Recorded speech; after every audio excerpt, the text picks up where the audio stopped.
Hi, everyone. We're so happy that you could join us today.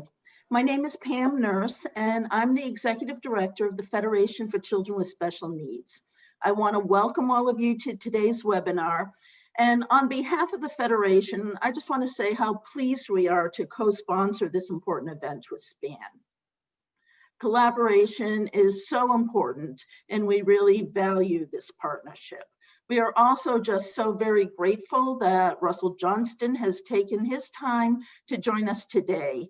And we really do also appreciate the department's commitment to family communication and engagement. This week, we celebrated the 45th anniversary of IDEA, of course, giving every child in America the right to a free and appropriate public education. We are very proud that the founders of the Federation were very active in the passage of this landmark legislation, and that the Federation was the first parent center established in this country, first as a pilot to demonstrate the effectiveness of parents assisting other parents in understanding the law. And we found very quickly that it works. And for the past 45 years, we have continued our commitment to listening to and learning from families and encouraging full participation in community life by all people, especially those with disabilities. I want to give you a very brief overview of some of the things that are going on right now from the Federation. All of this information and more can be found on our website, fcsn.org. First of all, our information center is open and answering questions on special education, health, and community needs. Please reach out to us. We are in the middle of offering a number of workshops, trainings, and networking opportunities. Please, again, check our website.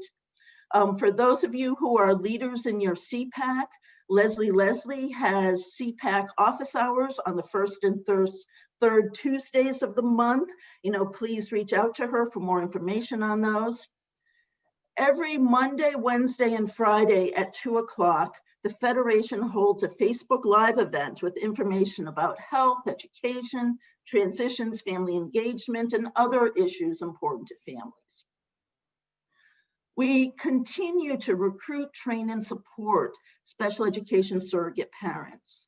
The need is as great as ever to work with some of our most vulnerable children in the Commonwealth.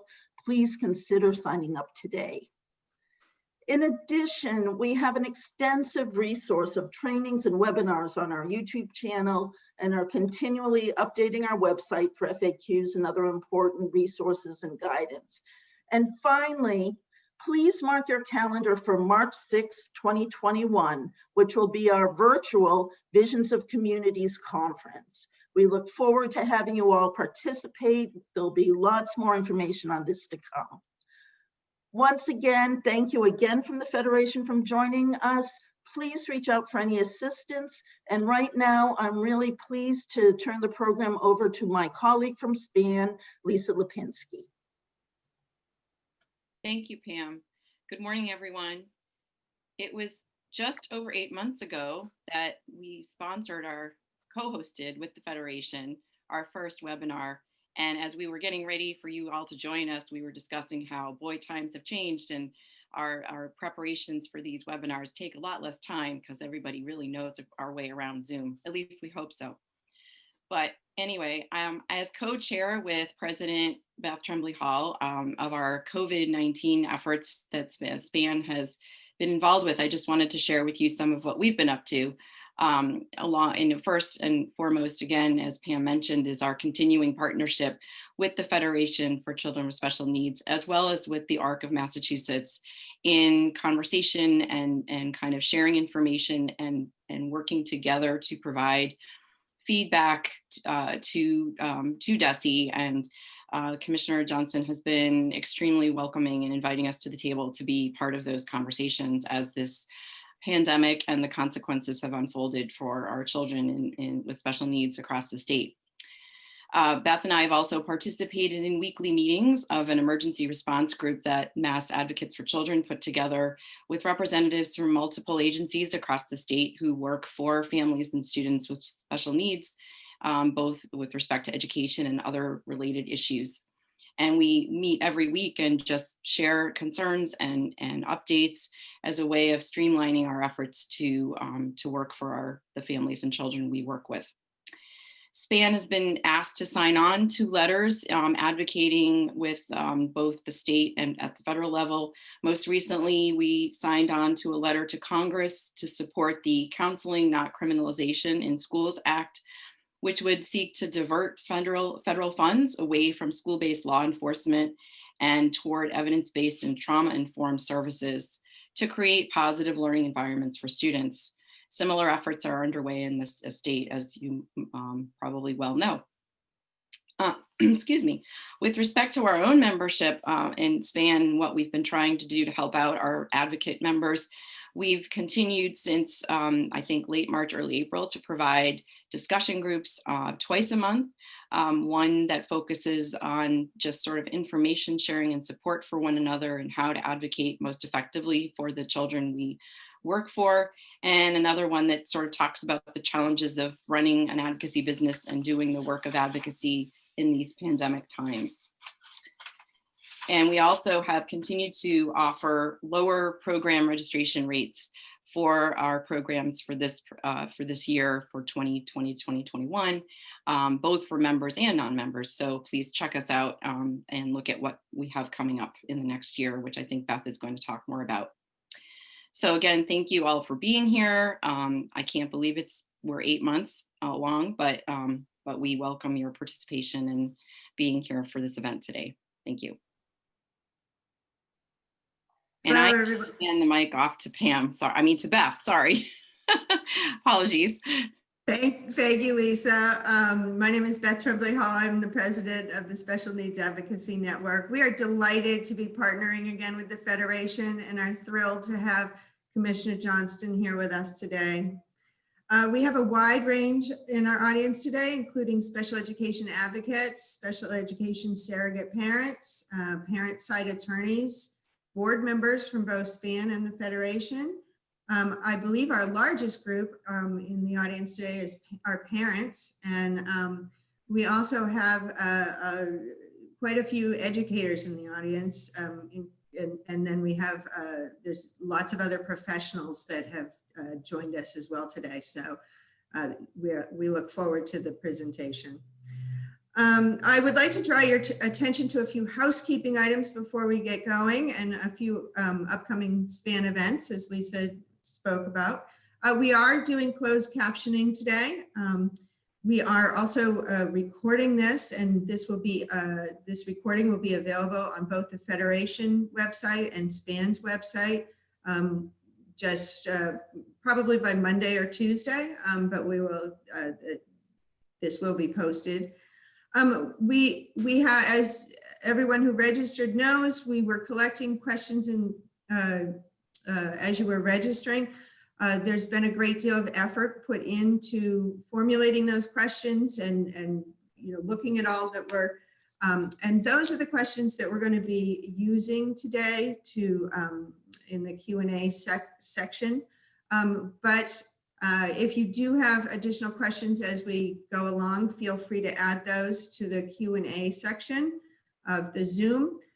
We will do our best to get those questions over to Commissioner Johnston and his team to review at a later date. We just only have so much time. There are lots of great questions that were submitted. SPAN does have a few programs that we would like you to know about that are coming up. On January 15th, we are very happy to have Dan Heffernan, Attorney Dan Heffernan from Cote and Crabtree and Strong, join us to do our annual BSE updates this year. That registration is open. In February, we have Developing a Safety Plan with Carrie Noseworthy, sorry about that. Again on February 15th, and we're looking forward to that. That should be open soon. SPAN and the Federation, another partnership that we're doing with them is offering mental health first aid. The first one of these is being offered on December 16th. There is one spot available. So if you are a member or an SESP and are interested in that, please sign up soon because there's only one spot left. We do have a spot on hold in January for another 20 seats that we hope to fill soon. I hope I haven't missed anything. Somebody please feel free to pipe in if there's something that I missed along the way.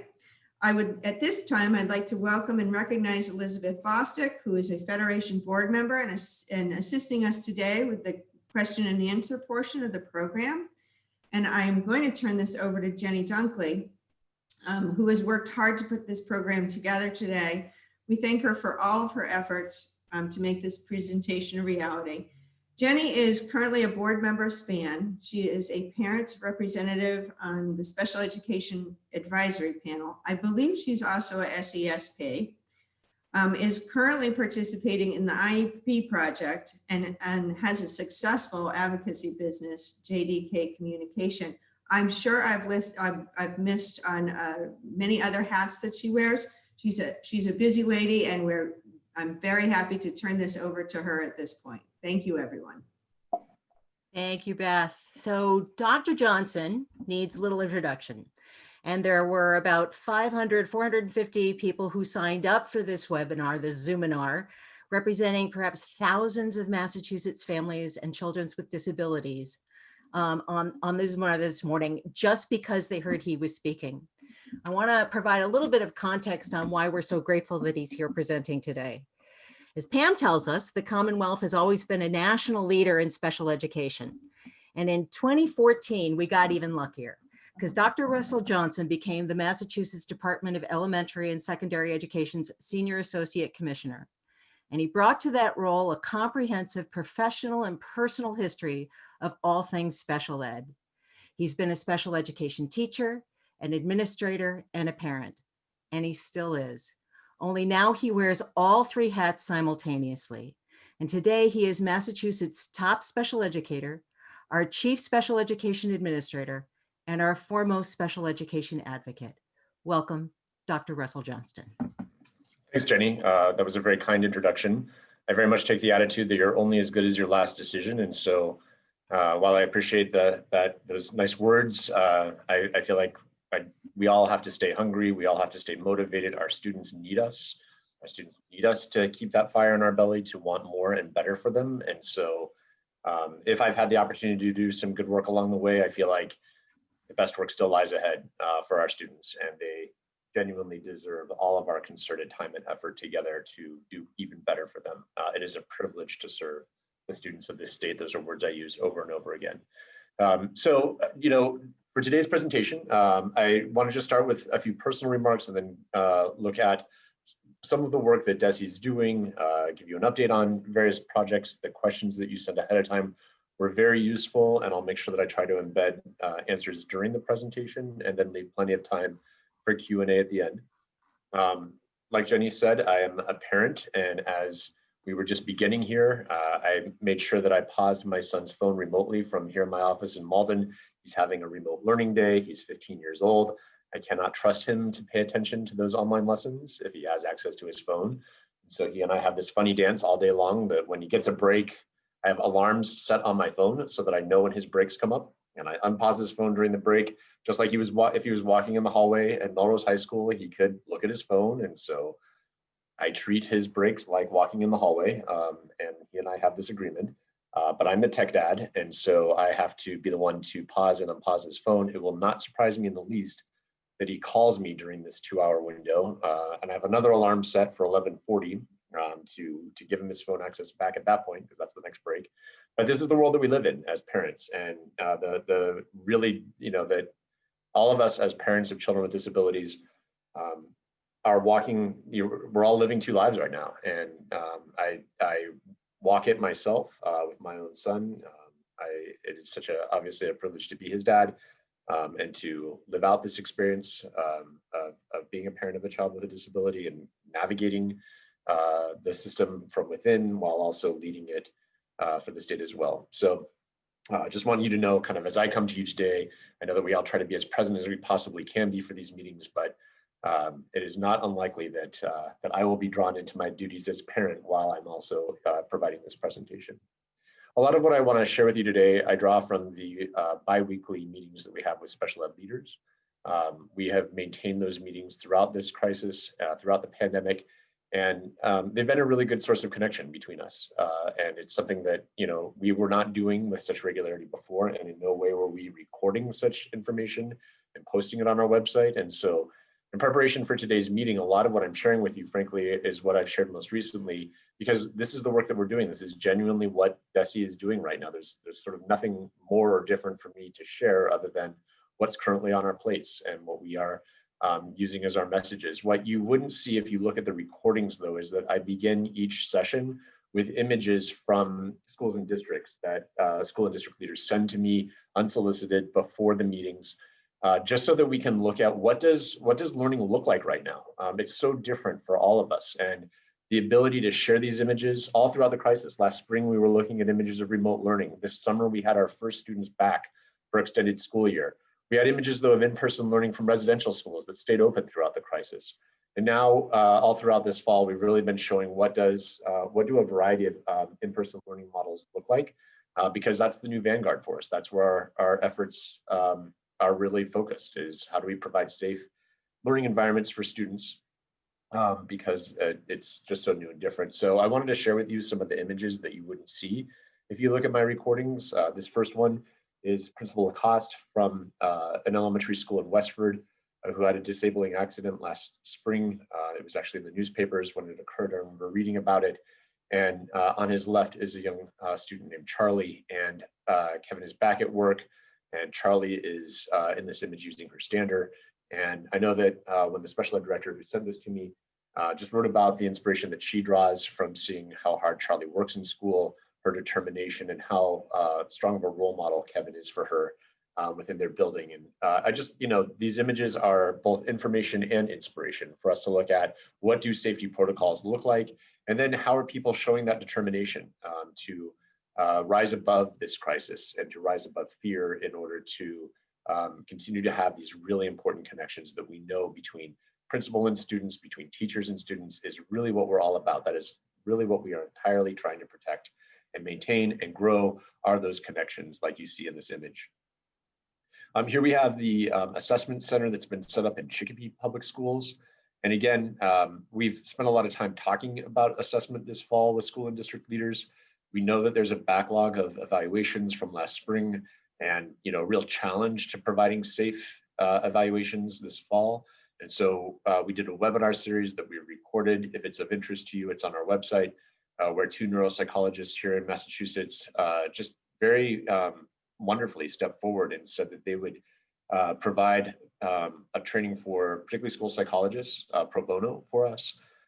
And we really appreciated their emphasis on ways in which you can do evaluations both remotely and in person. And then we followed up with even more information about in-person assessment in a subsequent webinar as well. One of our bi-weekly webinars where we had a guest come and speak to us about it as well. And again, just, you know, there are so many things that we can draw from this image. That, you know, Chicopee consolidated its assessment services into one building and created sort of an assessment center that is accessed, you know, by students and parents by coming to a central location within the district.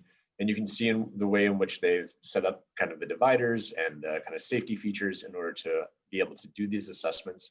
And I really appreciate that they're figuring this out. There is so much problem solving that has to go into every little detail of all the things that we used to do and frankly take for granted are hard now and challenging. And I love the way in which places like Chicopee and so many other schools and districts and so many other teachers, administrators across the state are figuring these things out. And we want to share them. We don't want it to have to be where everybody has to do this on their own. And so a lot of times after we share these images, I know that special ed leaders are following up with each other. How did you set up your assessment center? Tell me more. So that, you know, I think these images sort of say more in some ways than the rest of my presentation does, because it really inspires that person-to-person connection. And we all then don't have to figure things out 407 times, because that's how many schools and districts, that's how many local education agencies we have in the state. We want to cut down on the need to reinvent the wheel each and every time. In Randolph Public Schools, I really appreciate the emphasis on experiential learning, on, again, the safety features that you see in place.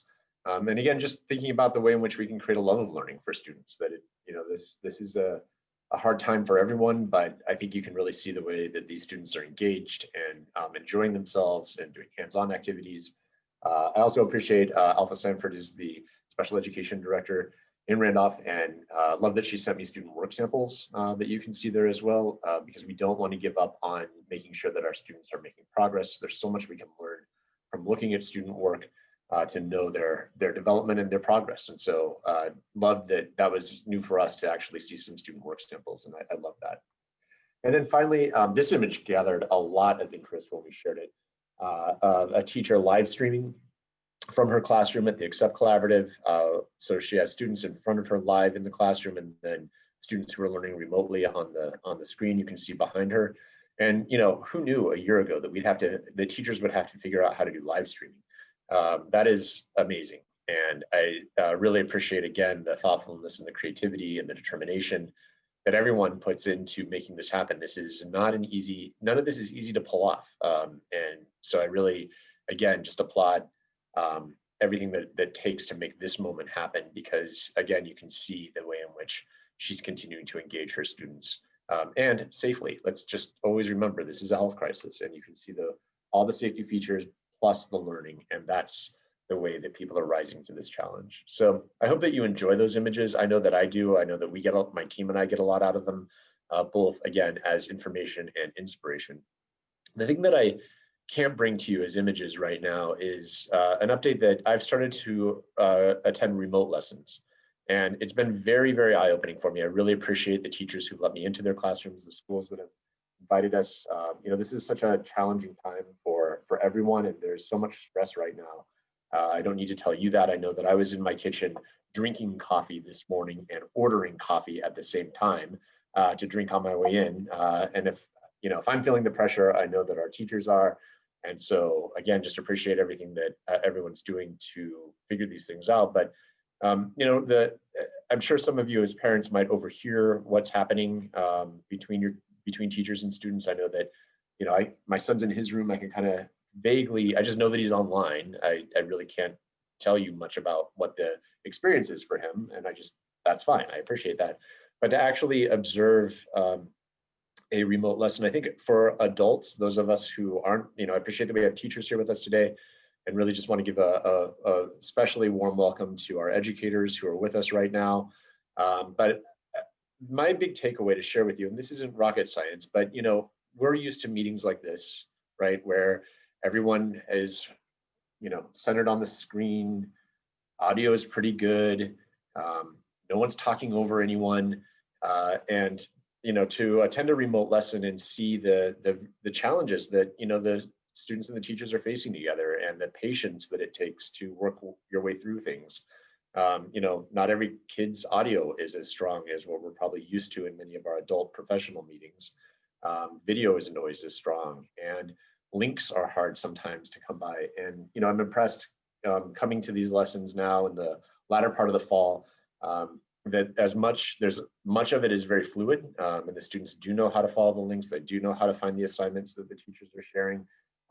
It's very impressive, but it's also very arduous. And so when we think about, I appreciate that this crisis, I think, has brought us together in different ways. I know that I really appreciate the work that we've done with the Federation and SPAN and many other advocacy organizations throughout this crisis together, along with public school and private school leaders, along with educators, along with parents.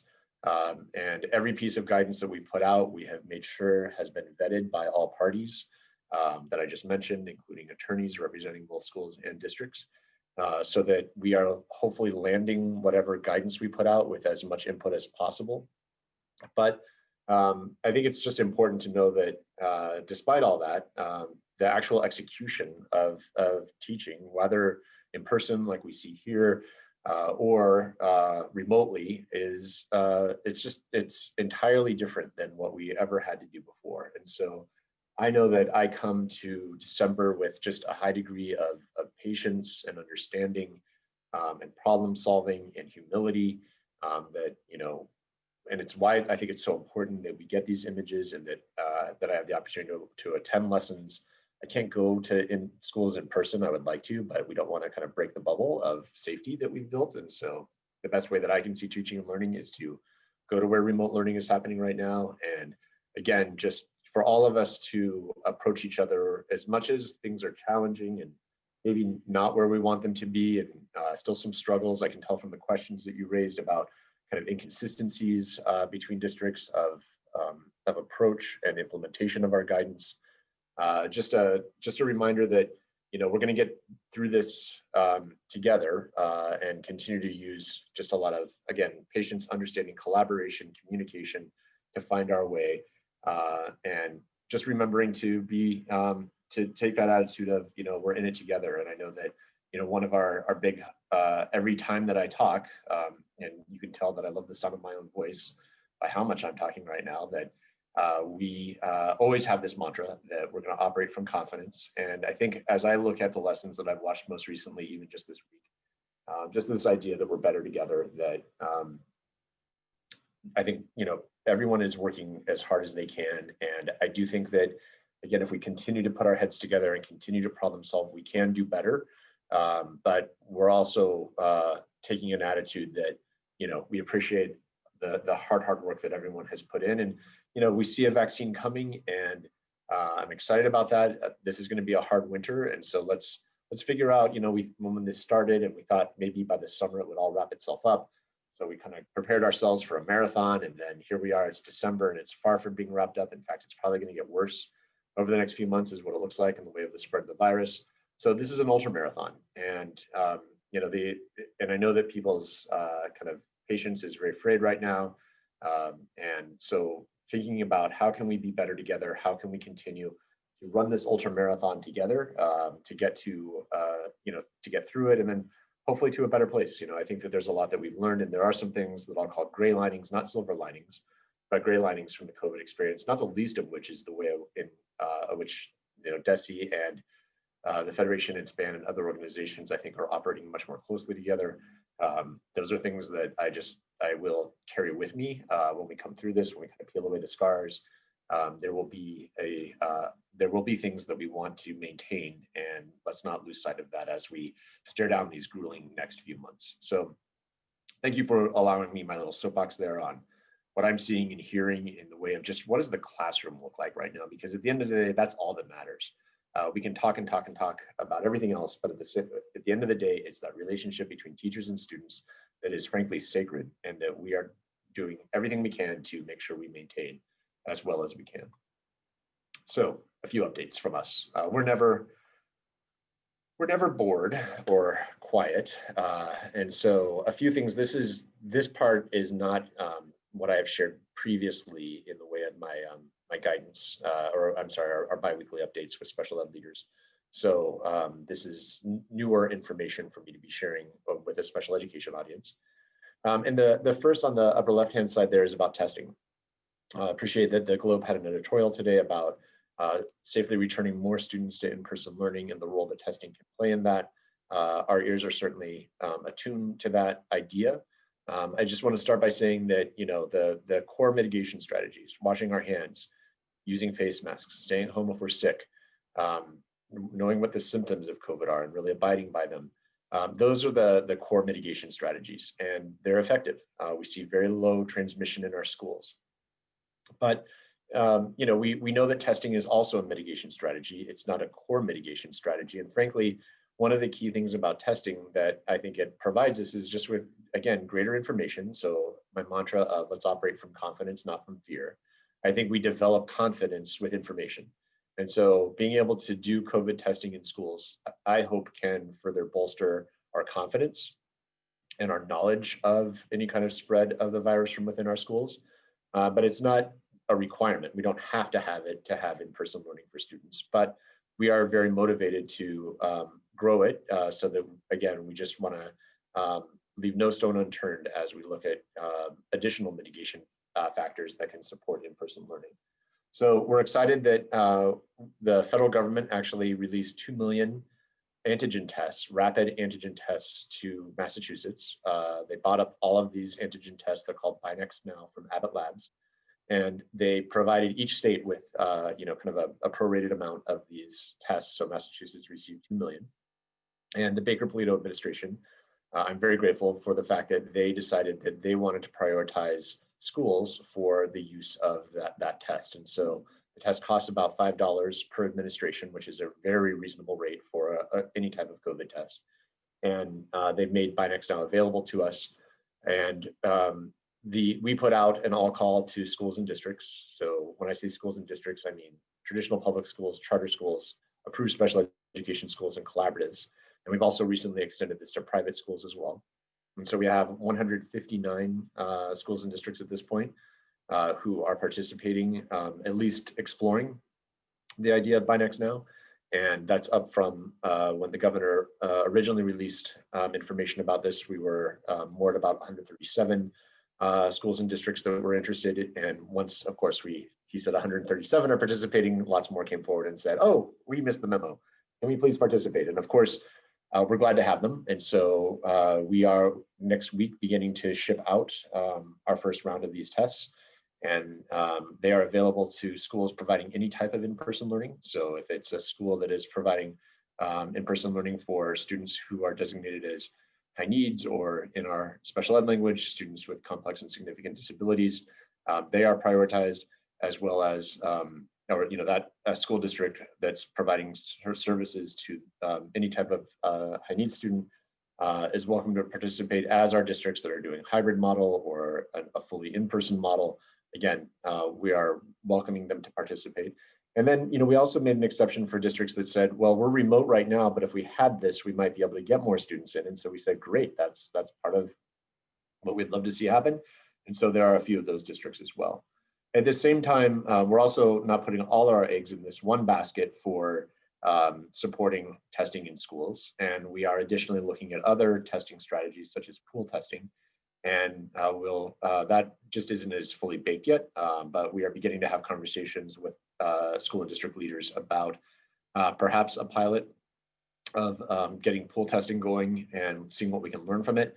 I think what's important to know is that if we are to have a sustainable way of doing testing in schools, we're going to need another federal stimulus package that really focuses on education in order to afford to provide ongoing testing in a kind of scalable way across the state. And so we look at beyond Binex now, kind of if there is to be a pooling strategy that could be used in the state, we want to get started with a pilot to work out some of the kinks and any of the hurdles, so that if there is additional funding that's available, we can hopefully use it to support testing as well. Again, just to build that confidence and to use it as an additional mitigation strategy that we think would be important.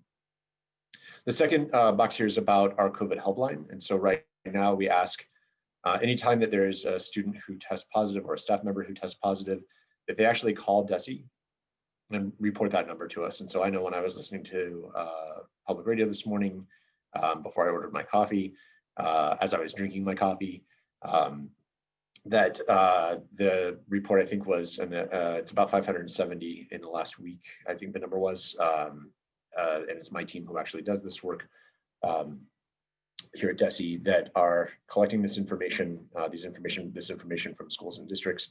And we think it's important because, this summer, our emphasis was really on developing guidance materials. And so we produced over 200 pages, 25 different documents, 25 plus documents of guidance materials.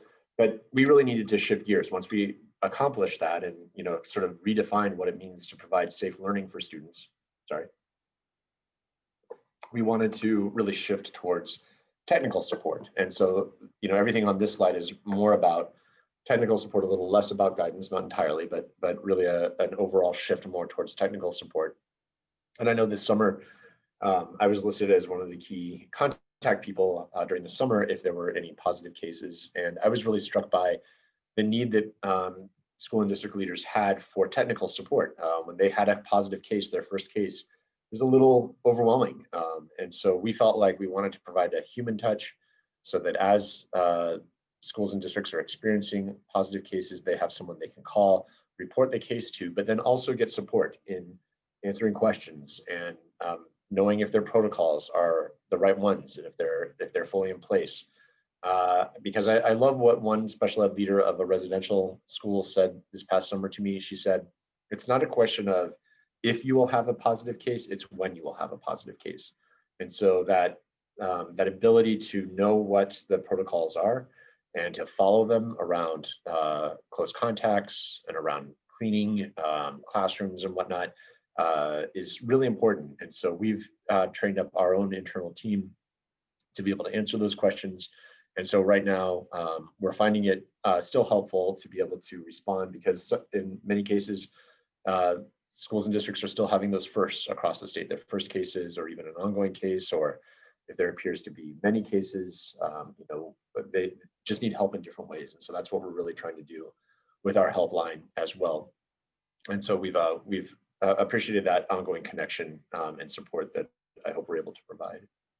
The next thing just to mention is thinking about how we can continue to improve student supports. And this is an area that, you know, is very much in development. I know that the commissioner mentioned this at our last board meeting, that we're just concerned about the mental health issues that students are experiencing, particularly if they are not experiencing in-person learning, and how we can overcome them. And so I don't have a lot more to say here, you know, other than, you know, I think that our board meetings will continue to be important. And so we just ask that, you know, take a look at, you know, what we continue to do, because it's really through our board that kind of official action takes place. And I know that, you know, the commissioner just really wants to support students as best we can, and really be mindful of the impact that in some cases that a long period of remote learning is having on students' mental health issues. And so that one is not quite as concrete yet, but I appreciate that he mentioned his concerns at our last board meeting, and we will continue to develop this as we go.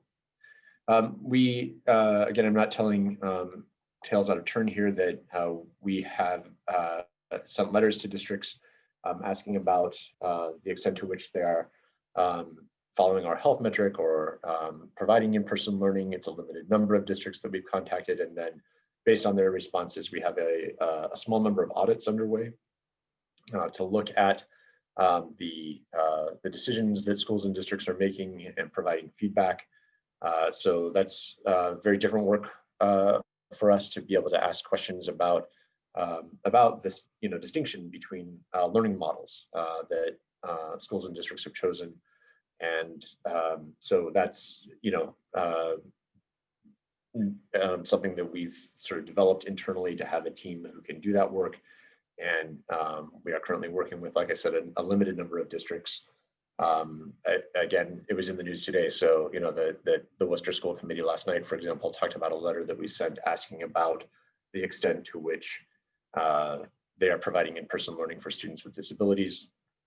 That's not our audit team that's doing that, but that in other cases, the responses from the district did lead to, again, a small number of districts receiving an audit. And so this is just work that we're doing because, you know, I know that a lot of times when I took this job here at DESE, people said to me, you're going to the dark side.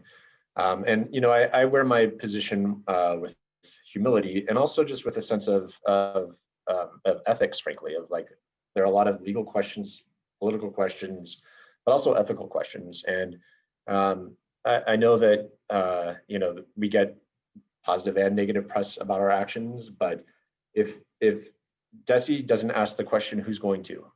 And so, you know, with sending out letters and asking about the learning models that districts are choosing for their students, we start by asking, we start by listening, and, you know, that's really what we're doing with the letter, for example, that you heard about in Worcester yesterday, is just asking, you know, we know that they have a plan to return, but just asking for more details and asking if that timeline can be accelerated. And also just asking about, what do we know about the experience of students who are learning remotely, students with disabilities who are learning remotely? What is their participation like, just so that we can understand how to support the district as well. So this is not just, you know, punitive and finger wagging, but it's part of our, I think, responsibility, frankly, to to ask for accountability and to shine a light on where we want to see improvement, and also to offer support. And that we do take the attitude with all of our districts that we're in this together, and we're asking questions, and we want to really, again, though, own the role of being the state education agency in order to answer questions and provide guidance as well. And then the final thing that's on here that's in development, and we've had some good feedback, I think, even from, I looked at the list of participants here, and I think some people in this meeting have provided us with some feedback on our truancy guidance. But we are underway right now developing some guidance in order to better understand when students aren't participating, particularly in remote models. How do you first and foremost work with families and work with students to get them engaged? And then, when all else fails, frankly, what's the role of a CRA, or what's the role of a 51A if necessary? And so it's tricky guidance to work out, but it's in development right now, and I look forward to having that be something that we release hopefully within the next few weeks, so that we can continue to provide advice on that. We know that there are just concerns about what do teachers see when they peer into kids' lives through a remote model. How do they understand what might rise to the occasion of a 51A? But first and foremost, we just know that that relationship with families is really necessary to making that decision. And that the decision really isn't about, do I file a 51A? The decision is really about how can I connect with my family as well? How can I support the learning experience for the children who I have as a teacher? And then, we are mandated reporters though. And so if necessary, when might there be a need to file a 51A? So that's in development right now, and I anticipate it being available fairly soon. So I'll just take a deep breath there. I was asked to not speak too quick today. I know I'm good at doing that. I can talk like an auctioneer when I want to. And so I'll take a drink of water before I go into my next topic, which is our Iep improvement project. So, I enjoyed, it's hard to believe it was just a year ago when I spoke with the annual SPAN conference was it Natick last year, or Framingham? And I know that we talked about the Iep improvement project, and just a reminder that the project includes 3 components. The first is the Iep improvement itself. And what we're looking to change about the Iep is everything. We want to improve the Iep experience from referral and identification and eligibility and assessment, all the way through the annual Iep meetings to students exiting from special education. And so the process really begins with identification and referral and evaluation. And so that's really the beginning point for the development of our guidance documents. The second component to this project is stakeholder engagement. So how can we very formally actually get feedback? And I hope that many of you are involved in our feedback process. And then the third part is really about pulling it all together through early adopters. And so how do we ask a certain small number of schools and districts across the state to use these new resources and give us feedback on them as they actually implement them? But it's more than just that. I am concerned that we need to better define what special education is in the state and how special education can be effective.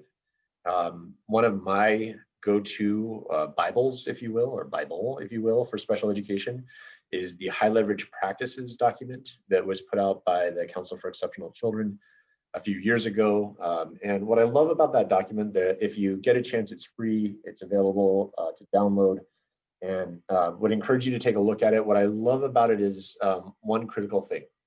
That document is not groundbreaking. It is not earth-shattering. It has, if you look at the section on instructional strategies, I think there are 9 instructional strategies. Again, it's been a little while since I touched it with all this other COVID-related work that we're doing, but there are a limited number of instructional strategies that are core to special education. And again, if you've studied special education, they won't be unfamiliar to you.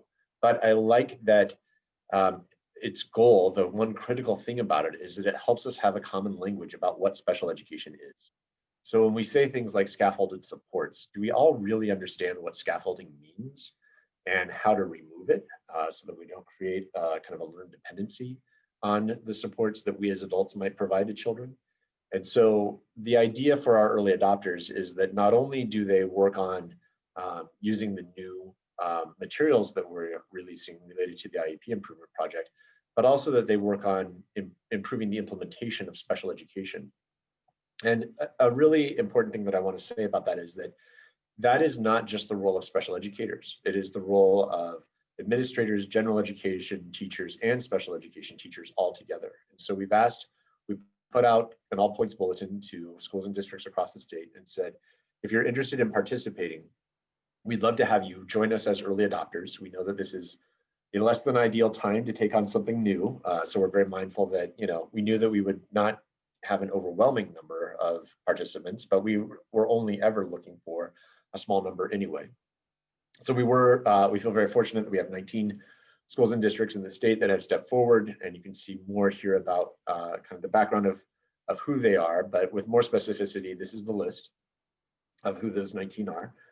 And as you can see, urban, suburban, regional, approved special education school collaboratives, and they came to us willingly, and we really appreciate that willingness. We really appreciate their interest and their desire to take this on, and we really hope that by working with this list of schools and districts, we can scale out what we learn even further, because the IEP is only going to be as good as its implementation. And that's why I think this early adopter work is so important, that we use the IEP to plan better, but that we also look at how can we improve the instructional strategies that general education teachers and special education teachers are using to truly be impactful on students. And if we have something like the high leverage practices as the backbone and improve kind of the dialogue, like how do we talk about special education? How do we understand what it is so that we are able to reach students more collectively and more comprehensively and more effectively? So the schools and districts involved in this project will also be looking at student data to say, what do we know about the current experience of our students with disabilities? And I think this is so important because before COVID, I used to really enjoy, it was sort of a core practice of mine to get into schools as much as I could and to see as much special education instruction and to talk to teachers as much as I can across the state, because having worked in schools and districts for most of my life, here at DESE, we can lose sight of that very easily. You can get sort of lost in the policy and forget the practice if you're not actually spending time in schools. And so I really appreciate the schools and districts that open their doors to me and members of my team to come in and sit down and talk about instruction and observe instruction together. But very often when I would talk to teams about great lessons that I saw, phenomenal teaching, my question would be, so how do you know if it's working? Like, how do you know if you're having an impact? We have these large achievement gaps for students with disabilities compared to all other students in the state, not to mention the achievement gaps for children of color and children from poverty. And so when we think about that intersectionality between disability, poverty, and race in Massachusetts, and a large achievement gap in all three categories, how do we know that these lessons are effective? And I found, and I don't mean this as a criticism to our teachers whatsoever, but it's a hard question to answer. How do you know that you're actually having impact? And that's really our goal, again, with the early adopters, is that they can more clearly understand kind of where their students are starting from, and then know if they can improve the supports they're providing, if they use more of those instructional strategies, like I mentioned, from the high leverage practices. Can they know that they're having impact? How do they know that they're working, and then adjust if necessary? If they're not working, then make some adjustments and improve your practice so that we truly have greater impact. And so that's our, I think, rather ambitious goal with the early adopters. And I look forward to being able to report to you more about their work. Our lead partner in working with the districts is CAST, but we have CAST has brought together several other organizations like the Rennie Center and Blackprint in order to do a very comprehensive support mechanism for these schools and districts. In addition to that, we have kind of two forms of stakeholder engagement on the IEP improvement project. So remember, I told you about three critical components. the forms and resources of the IEP itself, stakeholder engagement, and the early adopters. So the stakeholder engagement piece is really important. And so we said, hey, if you don't want to be an early adopter, maybe you just want to give ongoing feedback to us about the resources that we develop. And so this is the list of schools and districts that step forward to provide stakeholder engagement. I think my list, I think I'm missing a couple, so I apologize to anybody if you don't see your name here. I know we updated this slide, but I don't think I brought it over. So my apologies if you don't see your name here, if you're part of an organization that's providing us with stakeholder input as a organization, partner, or advocacy group. That's another strand of stakeholder engagement that we are engaging in as well. And so I think you can see that it's a pretty comprehensive list of both district and school-facing individuals, as well as partners and advocacy organizations, to hopefully strengthen and give us the best possible input on the IEP improvement documents, so that they are, again, as impactful as possible once they are released. We're starting with the Special Education the Right Service document that, again, looks at eligibility, identification, referral, and evaluation. Will be the beginning work of our stakeholder engagement. And our goal right now, knock on wood, and I always say these things, and I work for an agency, and we're not always known in my land of bureaucracy for hitting things right on time, but we're hoping to have a formal release of that document this March. So that's in turn a little bit more background on the timeline and what to expect on that important work. To shift gears quickly is to talk about Mcas. And I saw in the questions that you submitted earlier that there are quite a few questions about Mcas, and certainly there are many differing viewpoints on whether or not we should be administering Mcas this year. And I think what's important to know as we begin any kind of conversation about Mcas is to remind ourselves that the requirement for statewide testing comes at 3 different levels. It's a federal requirement. So if Massachusetts wants to continue to receive federal funds for education, we have a commitment to provide. We are required by federal law to have a statewide assessment. In addition, it's in state law that we annually have a statewide assessment, and it's in regulation from the Board of Elementary and Secondary Education. And all 3 of those requirements would have to change for us not to administer Mcas. And so I know that those were some of the questions ahead of time around, why are we asking, why are we even considering doing Mcas this year? It's such a different year. And we hear that we're not deaf to that whatsoever. And so we are, really working on how can we provide Mcas this year when we know that all students won't be in school. Parents will always have that right to keep their children home this year. We've made a commitment to that. And at the same time, it's complicated because Mcas is a requirement for graduation. And the John and Abigail Adams Scholarship is dependent upon Mcas scores. And so there's just a lot riding on the administration of this test. And it's a huge body of work that my colleagues and I are undertaking. Well, more of their work than mine, fortunately for me, but I'm definitely in that conversation as well. As it relates to Mcas Alt, our Mcas Alt team is out right now working with educators across the state. And it's also really important for me to hear from them about what they hear from teachers, because that's a team here at DESE that really works almost solely with teachers. And so Dan Wiener and Deborah Hand are my 2 colleagues who do most of that work. And I meet with them regularly to hear what questions they're getting from teachers, so that we can provide support on Mcas Alt as best we can. So keep in mind that the teachers that are responsible for completing Mcas alternative assessments for their students are they're doing that work now. We always want that to be sort of a month-long process, because it's all about creating portfolios. And one of the things that they recently developed, they being Dan and Deborah, recently developed is a guidance document for how parents might be involved in data collection as part of Mcas Alt.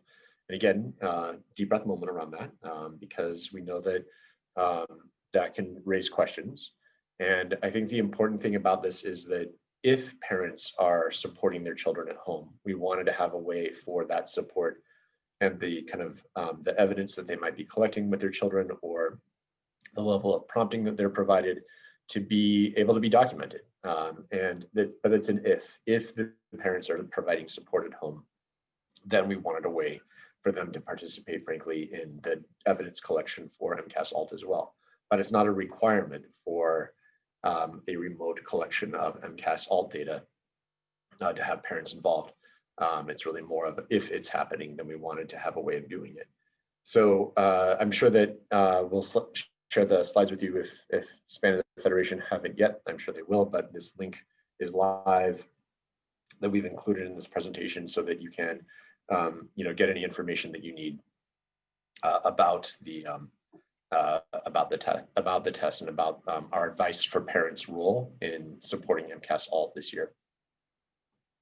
Russell, I'll just jump in quick. It's Beth, and we have shared your PowerPoint presentation, and I've also added the link into the chat. I'll add it in again, but I just wanted to let you know that in the audience know that has happened. Okay. Yep, no problem. So some new ideas to bring up as well, in addition to some topics that I've talked about in the past.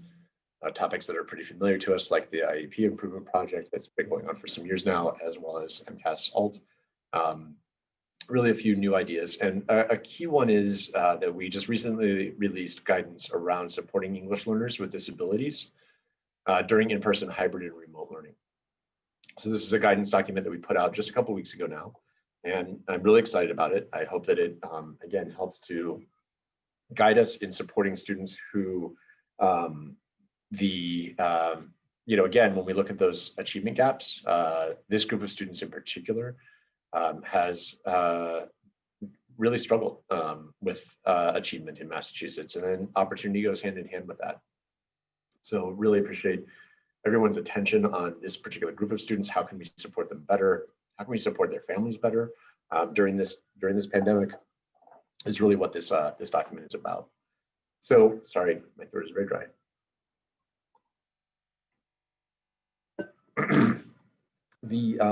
The guidance that we released, sorry, I put this week, but it was a couple weeks ago, has really builds upon our previous guidance documents, both for students with disabilities and for English learners, but hones in more directly on the unique experience of duly identified students.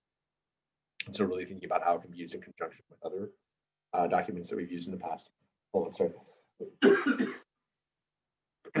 Glad we're not in person if I'm coughing in any way, shape, or form.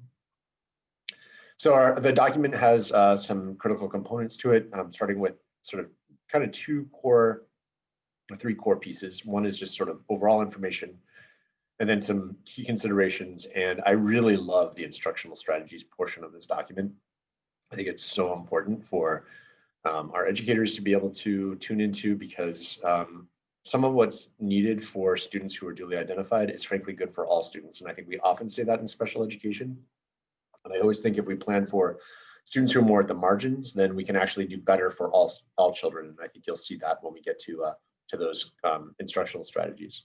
So in terms of just background information, a mantra that we've had kind of all along throughout this crisis is that all students with disabilities are entitled to receive all of their special education services during this crisis.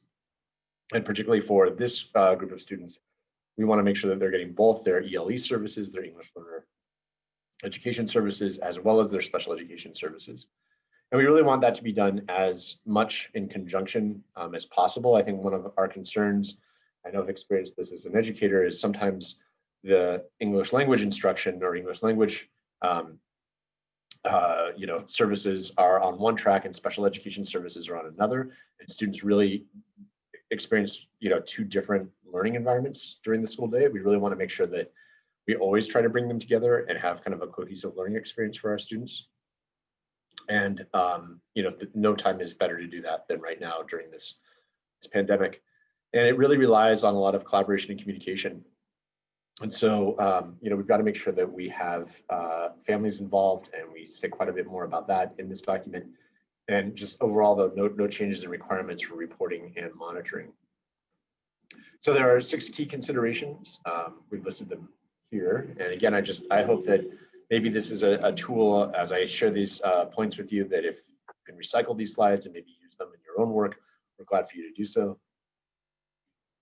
But we've talked about the fact that students who are English learners and duly identified as English learners and students with disabilities are on our list of students who should be prioritized for in-person learning. And I know that there are a lot of questions about that, so we'll save time in general about the prioritization. So we'll make sure we talk about that a little bit at the end. And always, though, keeping in mind that parents always have the right to choose, though, to have their children learn remotely this school year, kind of no questions asked. And then the evaluation process, I won't go over every point that are in these slides in the interest of time and also your patience, because the information is a little dense, but hopefully you can use it as a resource afterwards. But thinking about how do we make sure that we understand who we're prioritizing for evaluations, something that we've been saying all along throughout this crisis is we've really got to prioritize students who need initial evaluations, because we don't know if they need special ed services or not. And we want to make sure that we do everything we can to expedite those evaluations and get them completed so that we can make that determination. While at the same time, perhaps it could be appropriate, and I'm not saying it will always be appropriate, but in some cases it could be appropriate to put off a reevaluation. I know personally my son's reevaluation is due this year. I was happy to have it happen next year. He does not need a reevaluation right now in order to continue to receive special education services. And so you know, I'm living proof that you can put off a reevaluation, but at the same time, in our doing that as a family, my hope is that that's freeing up more time for another child to have their initial completed when there is such a backlog right now. And we want to make sure that, particularly for this population of students, that there can't be a delay in the evaluation because of the limited English proficiency of the student or their participation in the ELE program. And so again, won't go too much into this, but I know we've had a lot of questions about professional judgment in general about completing evaluations during this time of remote, a combination in many cases of remote and in-person evaluations. And so we just come back to this idea of professional judgment a lot across the board, not just here, but across the board about professional judgment. And the idea that, sorry, you know, the example that I give is that, you know, we've heard from evaluators a real trepidation about the ways in which they have to adapt their evaluation during this time where they might be doing some evaluations remotely and some in person. I think it's important to remember that that's actually happening all the time. Like our schools are not sort of this pristine testing environment. Any of us who've worked in schools have sometimes seen the closets that sometimes, a closet might not be the right word, but small offices that evaluators sometimes have to evaluate in. And just because space is at a premium in our schools, and you know, so it's not always like the most optimal testing environment that we use, but we use that professional judgment. We really trust, you know, the backgrounds and expertise of our evaluators in our schools to know if they have valid and reliable results. And so when that fire alarm goes off in the middle of a psycho-ed eval, the evaluator has to decide, you know, what do I do with this this experience for this child, and can I count these results as valid and reliable? And that's happening all the time anyway. It certainly is exacerbated by the by this experience, but we just want to continue to ask evaluators to think through, what does professional judgment mean when you're evaluating students who are also English learners, and when you might not be doing it in person or some combination of in person and remote. So we've kind of got these different variables that we want evaluators to think through and to hopefully, again, pull it all together and use that professional judgment to decide the best ways of completing these evaluations in a timely way. Finally, we talk a lot about the Iep team process. And again, some of this, especially the special ed components of this document, aren't earth-shattering. They're not brand new because, again, I think they relate to a lot of the other guidance that we've been putting out throughout this pandemic.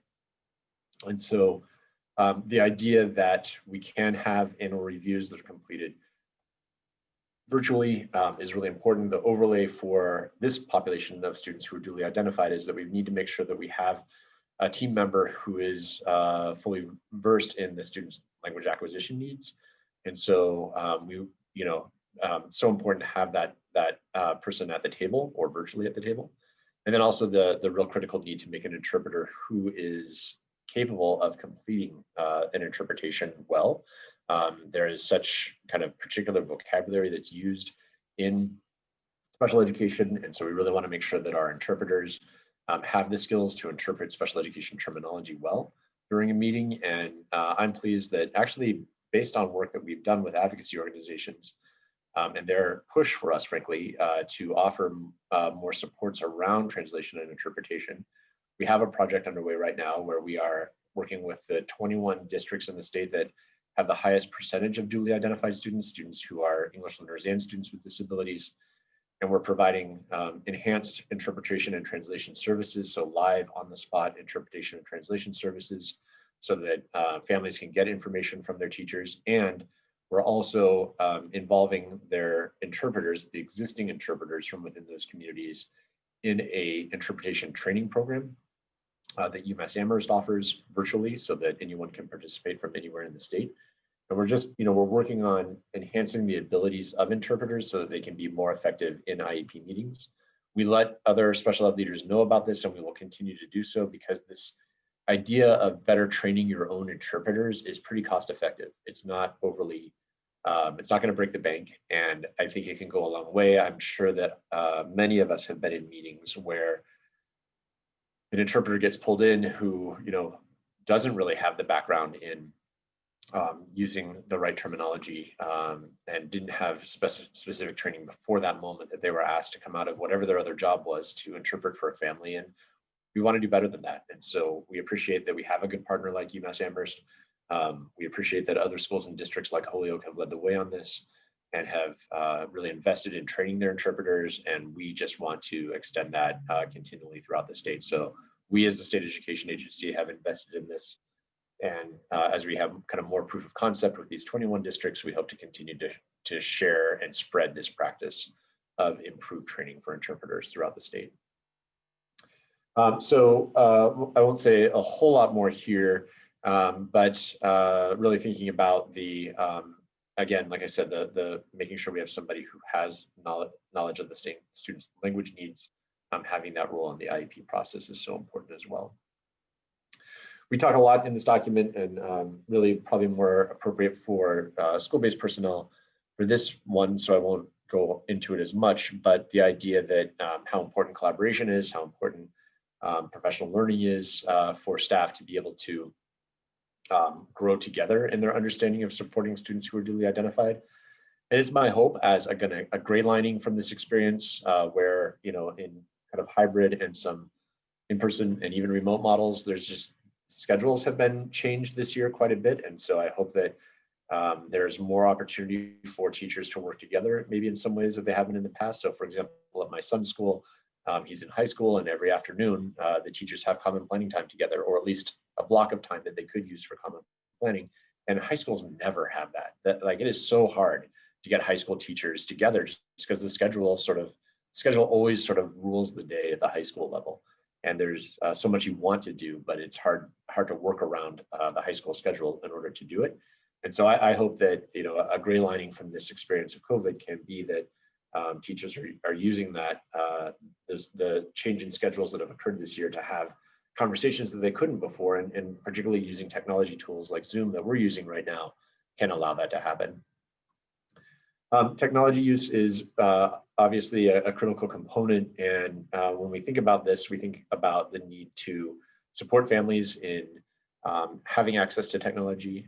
And again, I point to Holyoke Public Schools as an example, and I also appreciate what Worcester has done with this too, where they have created videos for families that really walk through all of the everything a family would need to know about a child learning from home.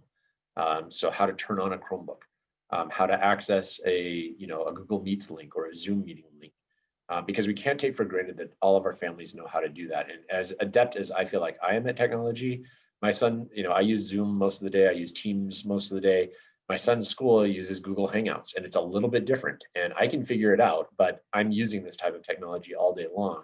Other families aren't. And so I appreciate that schools across the state, and if you take a look at the Holyoke website, if you're looking for a good example where they have translated videos available for families that really walk through each step of the way of what you need to know. And I'm not just telling you this, this is information, again, that I share with other special ed leaders.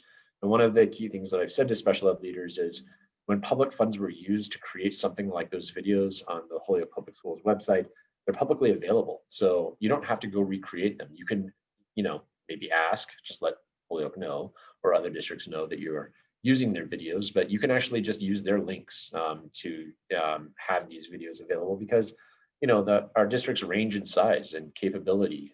And so not everyone has the teams that can create these parent resources, but some districts do. And where they're available, we want to make them more widely available. So we really encourage people to beg, borrow, and steal from each other so that you don't have to reinvent the wheel. And then finally, and I think I've already said a lot about this, but our document really focuses on engaging families and communities, and thinking about, we, like I said, for 21 communities, we've invested in a language line or an enhanced language line for schools and districts to use. We also, though, ask schools and districts to think about how they can invest in such a resource on their own so that there can be better communication between teachers and families. The teaching strategies, I won't go into at length, but I do love them. Like, I really love these. This is sort of what makes me happy when I look at the document. I love everything else, and it's in kind of my comfort zone to talk about IEP meetings and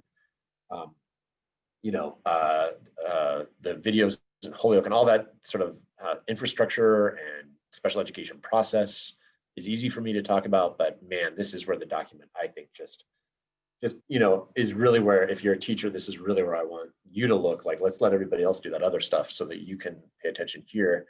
And thinking about this population of students, for example, with strategy number 3, making lessons as interactive and experiential. Think back on that image that I showed you from Randolph of the students painting and working outside with, like they were carving pumpkins. But I just know firsthand from my experience in West Springfield, where we had many different students from around the world. West Springfield has the 3rd highest number of students who are refugees in Massachusetts. So the world really came to our doorstep. And I just saw firsthand how much interactive and experiential lessons really brought out the vocabulary and the language development. But it wasn't just good for students who were English learners or duly identified students. It was good for everybody. And as all of our students really developed those again, the social emotional skills that come with interactive experiences, the language skills, the vocabulary, the conceptual understanding, the interpersonal skills. I just think they're so important. And I was pretty impressed when I was watching some of the lessons that I've been in recently, the ways in which teachers are, if they're teaching remotely, how they are trying to still do this for their students. And again, that's why we thought it's so important to give ideas in this document, because we don't want to lose sight of what we know works, even when we're challenged to provide education in such a different way in this day and age. And then finally, as part of the strategies, we've broken them out further here, but I won't, in the interest of time, won't go into them each and every one, but you'll see a lot of overlap with what I was talking about before in terms of high leverage practices, and really defining what we need education, like hopefully this just creates more of a common language across educators, special educators, English learner educators, ELE teachers, SEI, sheltered English immersion teachers, to provide the best kind of dialogue between them and an understanding of how to support our learners as well, and really customized to this experience that we're all living through right now, such as creating breakout rooms to provide kind of peer assisted learning opportunities.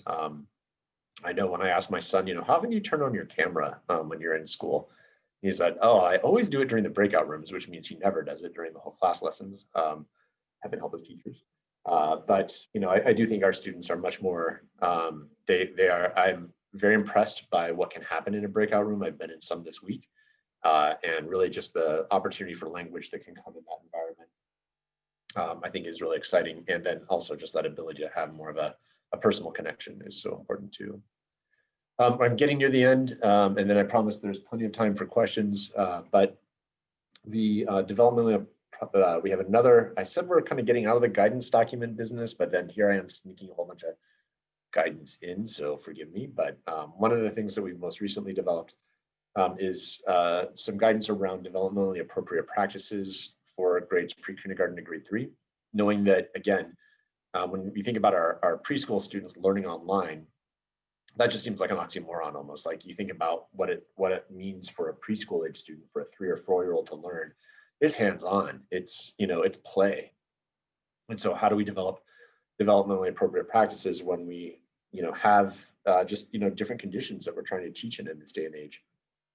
And so, we did just recently develop this guidance. It's not unique to special education. It's really meant more broadly, but in a lot of cases, our preschool programs are our inclusion programs. And so we really wanted to make sure that this is highlighted for our special educators. And so you see that we have just built this out and then created some recordings of Lisa Q from Somerville talking about the ways in which they have developed some ways in which they are responding to students' developmental needs. I've heard these recordings are very high quality, and so would encourage you, if this is something that you're curious about, to look into further. And then finally, as we sort of do a warm up for Q&A, and I'll be glad to do a little less of the talking, and so feel free to ask me long questions so that I can take sips of water. But the really a few things that we included most recently in our meeting with special ed leaders in the state is about this question of students who aren't engaging or participating in remote learning, what to do. And this is a real problem, and we appreciate that this was raised with us. And so a few things, we think about advising school and district leaders to engage with families, to think about what are those barriers that are getting in the way of the student participating in learning. If the student can't learn remotely, prioritizing them for in-person, which I know is a hot topic. And then thinking about how there could be compensatory services perhaps needed. I think my caution with this is that our concern about talking too much about compensatory for this year has been that we don't want compensatory to be a strategy for this year. We want IEP services to be delivered differently in many cases than what's written in the IEP, but fully delivered. And our worry is that if we say, well, we can start relying on compensatory, that it just kind of compounds upon itself, because we know that in a lot of cases, there's some need for compensatory from last school year, and then we just don't want compensatory to sort of be the default strategy for this year. We think the default for this year really is robust special education services. But again, I know that's a hot topic. And ahead of time, I appreciate that the team from SPAN and the Federation asked me about, well, what's my answer for families? This is a little bit more directed towards school districts. What do advocates and families need to be thinking about with this question? And I think it's, again, being that voice, continue to ask and raise these concerns with this school and district, putting it in writing.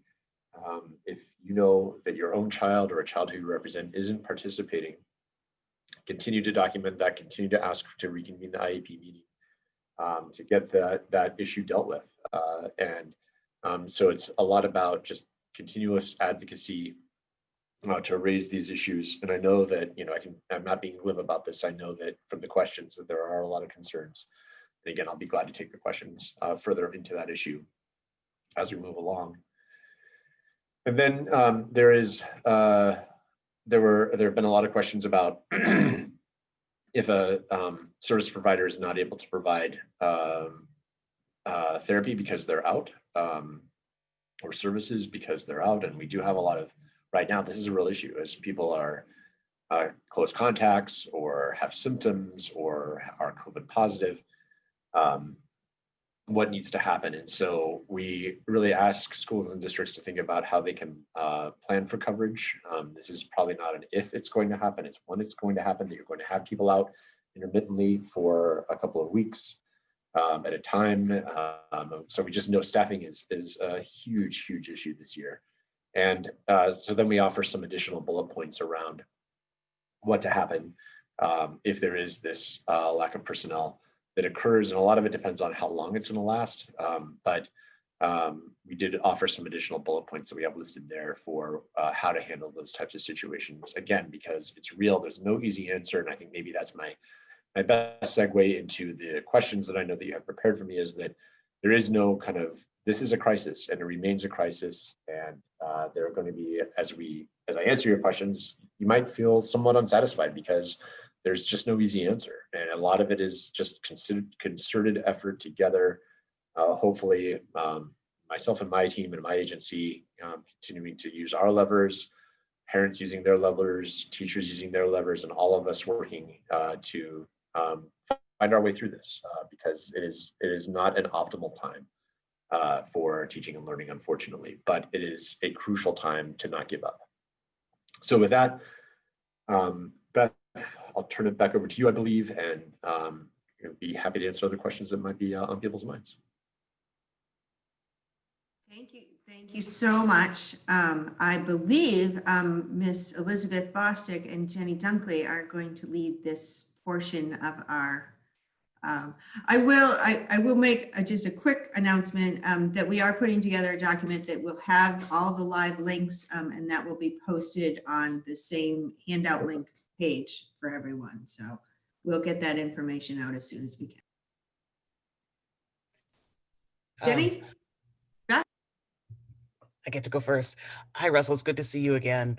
Thank you so much for such a comprehensive presentation. It's very clear that a lot of the questions that were presented were incorporated into your responses. So we really appreciate that. So now, of course, Jenny and I are going, okay, so now we need to kind of shift and figure out. So there are a couple of issues, though, that that I think would be helpful for our audience to hear your perspective on. One is that there's been a lot of emphasis on prioritizing complex learners, English language learners, et cetera. And there are a bunch of parents out there who are frustrated because they feel as though the non-complex learners are becoming the stepchildren and second-class citizens, right? And so we're trying to figure out how do they get access to that in-person learning. So I think of the parent who has the child with dyslexia, for example.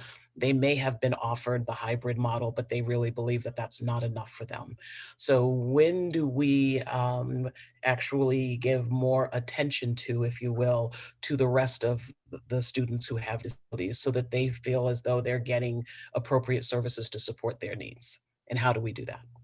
Yeah, absolutely. So, first and foremost, I felt like it was really important for us to define what do we mean by the students who would be prioritized for in-person learning. And it's not, again, like I said, my job comes with lots and lots of ethical dilemmas, and this is one.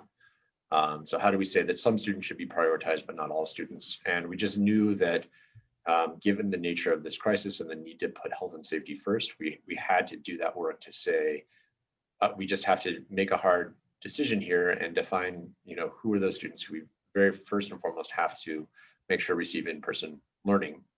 And so that's why we did that work. And you can see the list in our comprehensive guidance for reopening that we put out on July 7th that lists those groups of students, and primarily focusing on, in one way or another, students who would really struggle to learn remotely. Students who typically receive a very high level of special education services, students who are duly identified, like I just talked about, students who use aid and augmentative communication. And again, we asked for a lot of feedback on that list before we finalized it, and appreciate everyone's input on that, but we realize it's not entirely satisfactory. And it's not our desire to make other students with disabilities feel like second-class citizens, but it is the hard work right now of saying, if we can only have a limited number of students in, how do we, oh, thank you, that's the list right there, absolutely. Thank you. Perfect. That's the beauty of technology in this moment.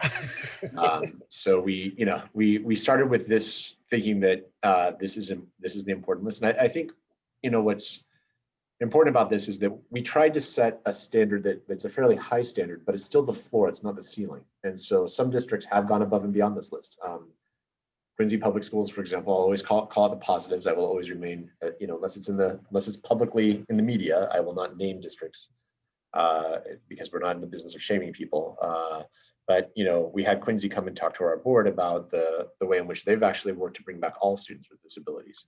And I really find that commendable that there are a lot of districts in the state that understand that we're setting the floor, not the ceiling.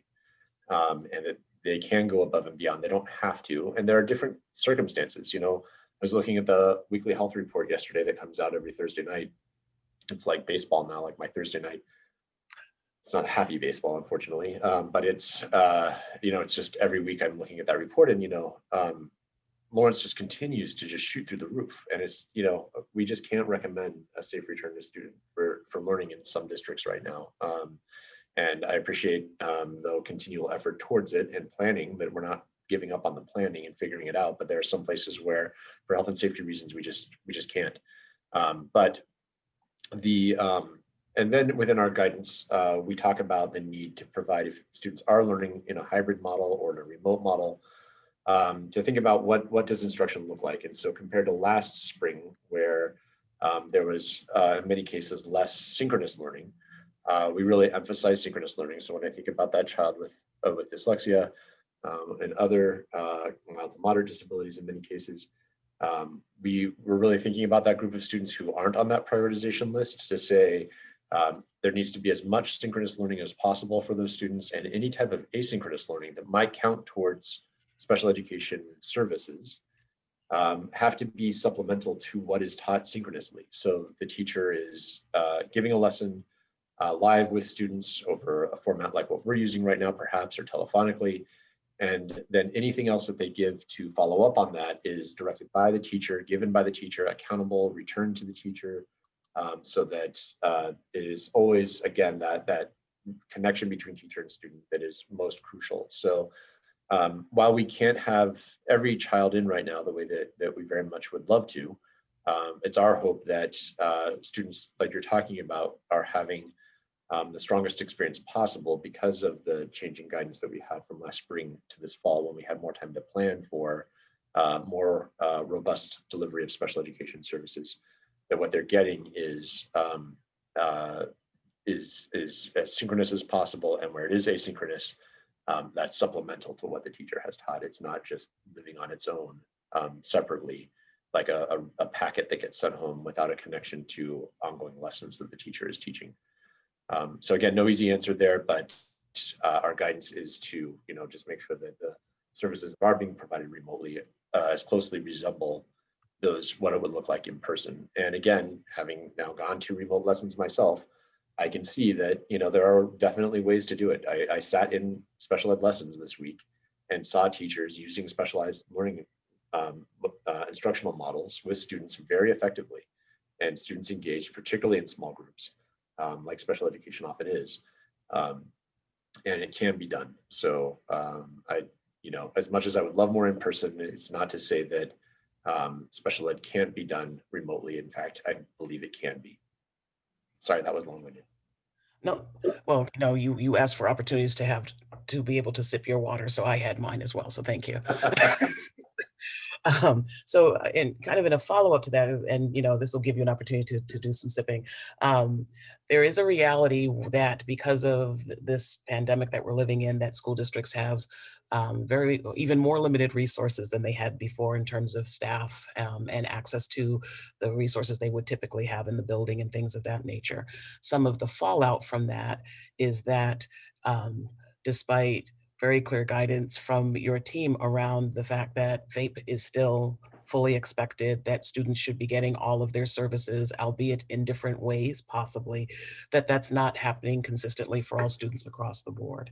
So what recourse does a parent have if they feel as though they have been doing all the things you've been suggesting, right? You working with your team, doing the documentation, reaching out and trying to be collaborative with their team, working really hard while also working their jobs and all of those things. If they're really finding that their district, from their standpoint, is not being compliant with meeting the needs of their student that are clearly spelled out in their IEP, what should their next steps be?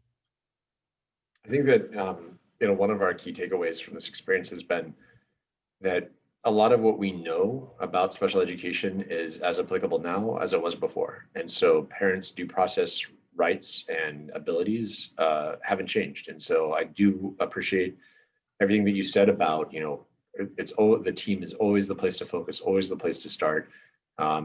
Requesting a team meeting, reconvening. The team is where it's at. It always has been. It's always the kind of locus of change on that individual level.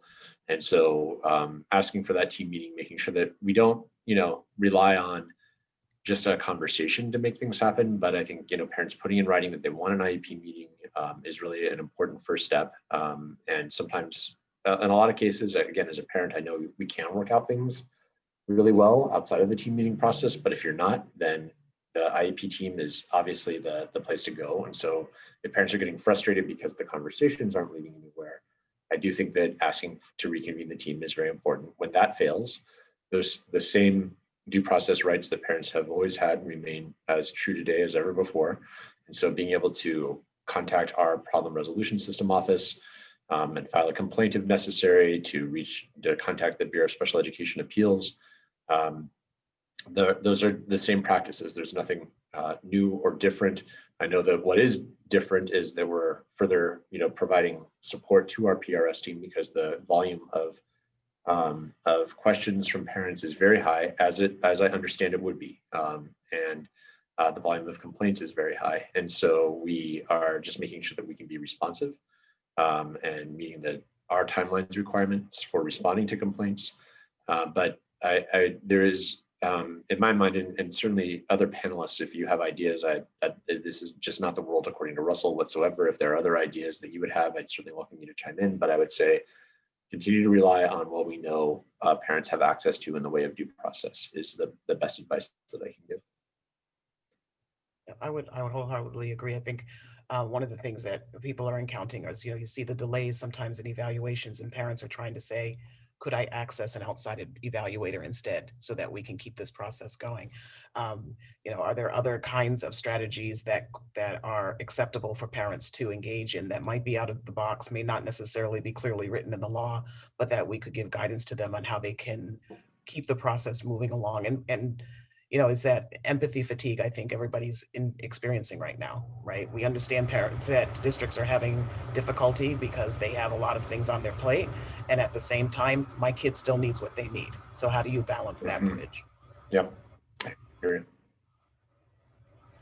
Jenny, what do you have on your docket? Okay, I'm going to sort of like skip around, sort of like to blend into this conversation, and I'm going to use some of the concerns that have been coming up about observations and access to observations during this time as an example.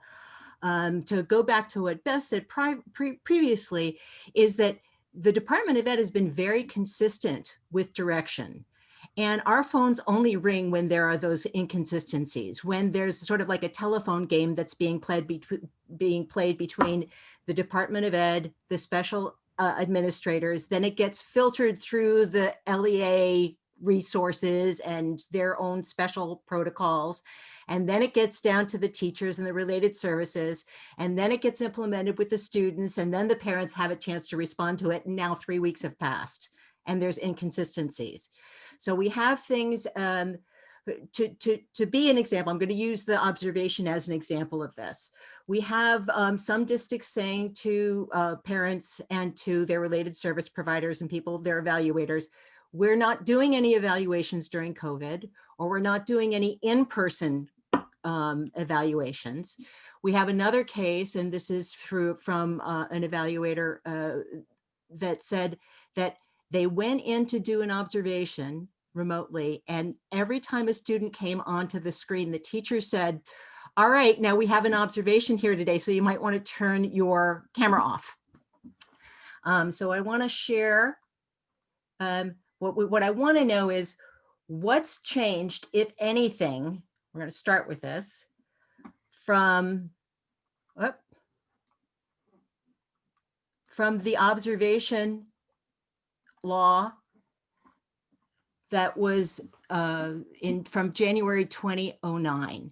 So has anything changed in terms of what we're asking? No, it has not. Observations are still a right that parents have and a responsibility for districts to provide. Yeah. So one of the things I think that what we're seeing is that schools are concerned about this confidentiality and the safety piece, and that the easy way out is to, and that what's written in the advisory was that what's needed is, just as if we're in person, a confidentiality form. And that doesn't change whether you're viewing something on screen or in person. So I think what we're looking for is how do we take these general issues in the field and get them back to you so that you can say, oh, hey, guys, I know we've been clear about this, but here's what they're seeing in the field as discrepancies, and sort of prevent the scores of PRS complaints that may be coming up because I just got flowers. They, that may be coming up because the word isn't getting out sufficiently. And we don't want to imply that schools are trying to to be malicious or anything else. We just think that the word isn't getting through. So how do we get the word back through so that we don't have 40 complaints about observation coming through? Yeah, so I love the question, and just, you know, I appreciate, particularly just germane to the point itself, and then I'll answer the broader question about just feedback. That we know that there are lots of good examples out there of districts that have figured out ways to do this in very creative ways when the health and safety guidance is so important right now. Like our guidance is no visitors right now, and so it is fine to me that if students are learning in person, that an observation could be, a parent could be doing what we're doing right now in some ways. Like the parent could be at home. If there's a camera set up in the classroom, the parent could watch and observe a classroom remotely. If that doesn't work though, if a district doesn't have the technology, they do need to let the parent in. And that's been our advice whenever we've been asked, is to say, be creative, figure out a way to do it that maintains the health and safety. But if you can't do it remotely, then the parent still has the right to come in. But then again, like you said, Jenny, follow the same protocols you've always used around that release that we ask parents to sometimes sign, or the confidentiality statement. I know I've signed it before as a parent when I've gone in to look at my own son's school. So I'm very used to this. I know what you're talking about. And at the same time, just using those core health and safety requirements, keep the parents 6 feet away from all children, have to be masked, all those things that we know work. So, but to your larger question, I very much value the way in which you and SPAN, as well as the Federation and other advocacy organizations have been very instrumental in our policy development throughout this crisis. And you know that we have the meetings with special ed leaders usually twice a month. This is the only month that we're not doing 2. And then in some cases, we've even started doing Q&A sessions just with district leaders that aren't recorded, just so that we can have even more kind of ongoing connection. It's just a different type of connection when it's not recorded. And we can have just, again, most of what we're doing is recorded, and there's a little bit that we've done that's just been private so that we can kind of, work deeper on some issues together. But Jenny, with that in mind, that we know that we have these meetings, and we're continuing to have them. We will have them in 2021 as well. I think that just notifying us, you can come straight to me, and I work with my team. A couple of my members of my team are here today as well, and we meet and we plan those meetings really carefully and think about what are the topics that we need to bring. And then, frankly, because we're not in the guidance development so much anymore, it's about kind of fine-tuning the guidance and fine-tuning the information. I would say that we need a limited number, though, of things to work on. If we get a list of 50 things for us to focus on, it's just, there's so much coming at us all the time. I don't want to like play the tiny violins for myself right now, but your list of 50 things is almost impenetrable. But if there were, hey, Russell, you've got the meeting coming up on December 11th. Would you mind taking on this topic or these 2 topics? That's really helpful to us. And here's what we think you might want to say about it. Really helpful, because then we can focus and we can get there. And then I just know that if you send us a list of 50, we're constantly getting lists of 50 things. And again, it's fine. I don't begrudge people giving me 50 suggestions, but in any given week, we get lots of lists of 50 suggestions, and it almost just becomes, there's too much static on the line, and we just want to get right down to what the heart of the matter is. So, we would welcome anyone who's listening right now, if you have a couple of key topics, to, we're open for suggestions on what's working and what's not. And like you said, Jenny, we don't think it's malicious, but there could be just some misinformation that we can cut through. And I think that our meetings with special ed leaders have been pretty effective at doing that. And so we would, again, just welcome kind of a limited number of ideas. You know what the dates are. ahead of time. So just, a week out, let us know what you're thinking, and we'd be glad to try to respond as best we can. Yeah, we've been doing, and you've been gracious enough to let some of us on to that meeting. And so that what we do afterwards is we consolidate that and do the highlights afterwards. And then after this call that we've been having after the meetings, we stay online and we sort of gather all this information. So someone says observation, and then we hear anecdotally everything that's going on. And that's the list that we've been providing to you. So hopefully that's helpful. And you've been very responsive about that. So thank you. That's part of the issue with that is that, can you talk a little bit more about those inconsistencies?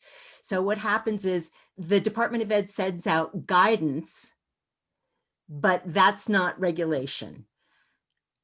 So some of these inconsistencies are coming up because not just that the information is being reinterpreted, but because someone in Easton is looking at someone in Brockton is someone looking at their cousin in Wellesley, and there are different rules all around. So how, as advocates and parents, do we communicate to the school about this in a way that's collaborative and not hostile?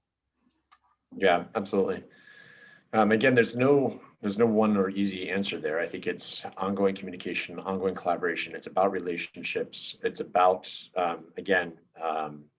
giving everybody some benefit of the doubt right now, giving everybody a little bit more room than normal. I just think of the infinite need for respect and dignified conversations right now are just so important. We could all lose it at any moment. Like, I think we're all being held together by spackle and paint right now in so many ways. And as parents, as professionals. And so just taking that deep breath and trying to work through issues together. I think so much of it does depend on developing kind of healthy relationships outside of the kind of critical high stress moments as best we can. So that's just more general advice.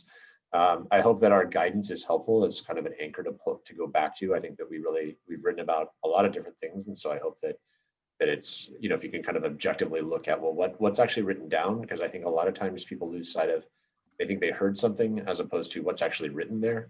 And so just, can you put our advice on the table and look at it as a team objectively together between advocates and school administrators?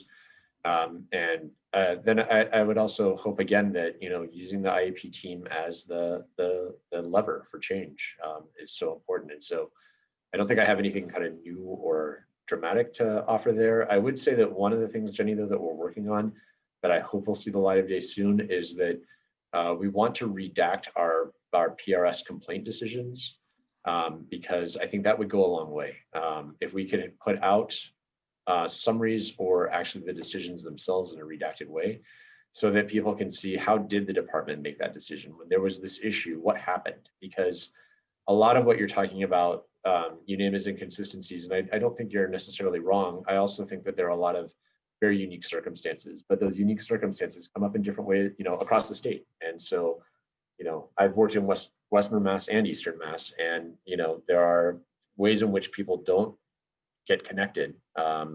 And we think that by releasing some of this information in terms of how the department has ruled in some decisions could help to create better consistency across the state, where it is hard for people to know how to solve certain problems as they arise. I think there's a problem too with the communication to families. And maybe we can work on a way of getting the information out, because parents don't know what they don't know. And so there's something that probably could use some fixing there. But I also think that, what do you think about this, is taking from what PRS is seeing in a given week or given month and what you're hearing from the field, if at least you can put a section in your SPED directors meeting which says, okay, here are some of the issues you may need brushing up on, just sort of to let them know where things may be falling through the cracks. Yeah, absolutely. I think that members of my team and I, we've really, again, tried to approach everyone with kind of grace at this moment of, just because we said it once doesn't mean it's sunk in, because they're working through a crisis right now. And my God, if I had to be leading a district right now where I had staff in and out all the time because of close contacts and exposure and symptoms, that alone is a huge time taker, much less paying attention to what Russell Johnston says twice a month in a recorded message. So I think your point is well taken, Jenny. And in fact, that's really what we've been trying to do. In addition, those more private meetings that we have with special ed leaders is really an opportunity to, in a lot of ways, kind of go back over topics. And like I've said, I've made a commitment that we will not release anything new in those meetings because they're not public and they're not recorded. It really is a chance for us to go deeper on things that we've already talked about. And so I think in some ways, Jenny, we're actually already doing that, but we can do more of it, frankly. And a lot of times when we look at the questions that we get, I know that I feel like my team is really well practiced at not sounding the least bit frustrated when we answer a question that we know we've talked about already, because it's just where people are right now. It's the reality that we don't have people's attention the way that we would all like to be able to attend to things. And so again, we're just taking that empathy view, that view of grace towards our school and district leaders to say it is worth repeating, it's worth the repetition to again work towards the consistency that you're desiring. Yeah, and I just wanted to do a shout out to everyone on your staff in terms of the way in the dictionary under the word grace and politeness and respect is like a photo of your team. So I appreciate that. We totally appreciate that. It's just, we're very grateful for that. So Beth, you're up. Okay. In the spirit of being able to practice that skill, Russell.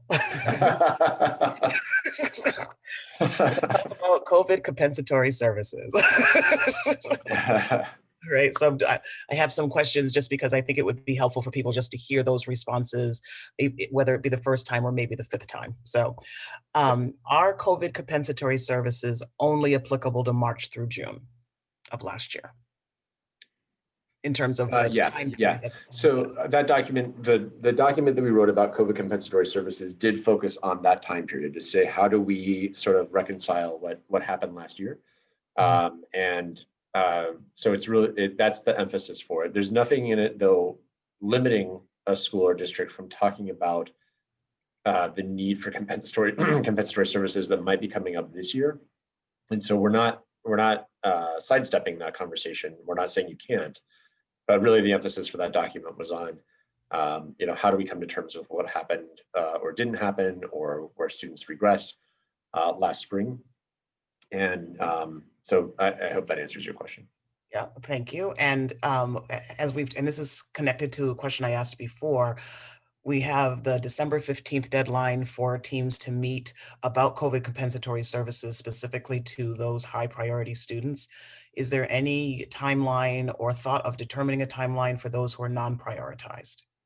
Yeah, this was, of all the documents that we produced, I would say this was the hardest one. We went out for public comment twice on it to figure out how to make it doable as well as, responsible for the fact that there are students who need these services undoubtedly.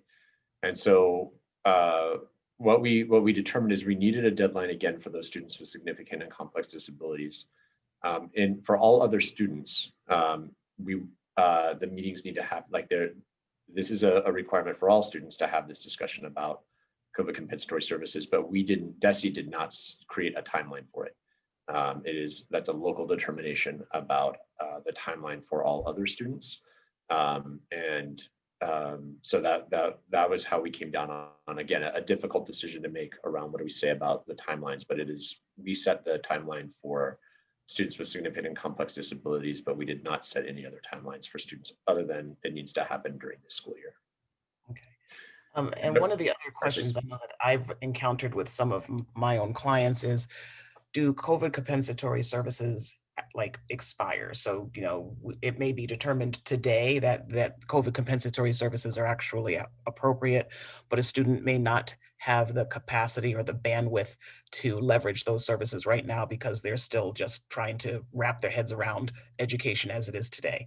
So is there a timeline for when they need to be implemented, and what are some of the tools that should be used to monitor whether or not the implementation has been effective for regression, recoupment, and all of those concerns that parents and educators have for their students? So in answer to the first question, the there is not an expiration. Our hope is that they can be provided as soon as possible. We take it seriously that if a student really did regress, if they really did need compensatory services, ideally they would happen sooner rather than later. But we know that student schedules are booked. There are a lot of, and this is a crisis. There's sometimes limited ability to engage students and families beyond the school day. And so we certainly consider that, for example, next summer could be a time when COVID, if you made the determination now, like you're talking about, Beth, next summer could be a time when the services are actually delivered. We didn't sort of say that it's indefinite, so we would like it to be kind of soon, but within kind of a calendar year, I would say, makes the most sense, although again, that it's really a team determination, but there definitely is not an expiration date. In terms of the determining recoupment, again, this is where I come back to, we need to use what we know is effective in special education, including progress monitoring. And so as we set appropriate goals for students and know what we're trying to achieve, being able to use the kind of progress monitoring and progress reporting well to see the kind of accelerant that compensatory services should be providing towards meeting those goals. And so it's really using the type of data collection observation tools that we currently have, that particularly last spring, we spent a lot of time with special ed leaders talking about what do observation and data collection, what does data collection and observation look like at a time of more remote learning. And we provided a lot of resources for that so that we can document and understand and adjust practice. But there's nothing, I would say, remarkably new or different about the tools that we're using to know if special education strategies are working, be it typical special education strategies or compensatory strategies. Can we talk about private providers for a moment? There are cases where a school district and then the team would actually agree that compensatory services, COVID compensatory services are warranted, but may not necessarily have the resources right now to do that.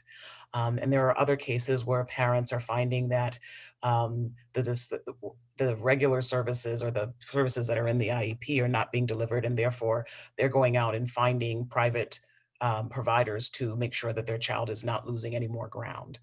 So what are the parents' rights around being able to access those services and possibly getting some sort of reimbursement from the district in order to compensate for what they paid out of pocket as a direct reflection of what the district was not able to provide for their child?